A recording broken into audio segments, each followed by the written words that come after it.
Juodkrantė ne pirmą dieną aidi nuo petardų. Taip kovojama su miškus naikinančiais kormoranais. Aplinkosaugininkai baiminasi, kad šie paukščiai gali pasiekti Juodkrantę. Kormoranus aplinkosaugininkai petardomis vaiko jau 6 metus. Fejerverkų garsas išgąsdina paukščius, jie palieka lizduose padėtus kiaušinius. Kiaušiniai atšąla, todėl jaunikliai nebeišsirita.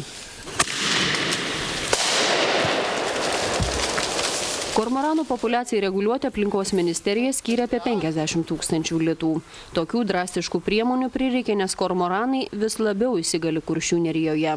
Šie paukščiai sunaikino 10 hektarų senosios girios. Savo valdas kormoranai ėmė plėsti ir greta Juodkrantės. Šitie paukščiai šiuo metu yra išsidėstę apie 20 hektarų miško ploto ir be abejo kolonijos poveikis medynams yra ženklus. Tai yra vis dėlto dėl išmatų, dalis medžių nudžiūsta ir kolonija turi tokią savybę vis dėlto plėstis. Pasak aplinkosaugininkų, petardos veiksmingiausia priemonė mažinti kormoranų populiaciją. Anksčiau buvo bandoma juos vaikyti helio pripildytais balionais, tačiau tai paukščiai neatsakino. Perėjimo instinktas labai stiprus ir gali priprasti prie bet ko, netgi prie kažkokios blizgančios vėliavos pakabintos prie pat lizdo. Paukštis sėdi ir peri tame lizde.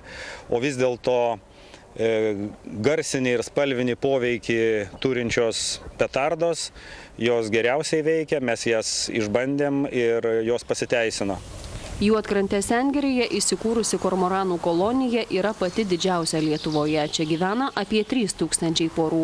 Aplinkosaugininkams kelia nerima, kad visai netoli Kaliningrado srityje kormoranų yra kelis kartus daugiau negu Juodkrantėje. Tačiau rusai kormoranų populiacijos nereguliuoja.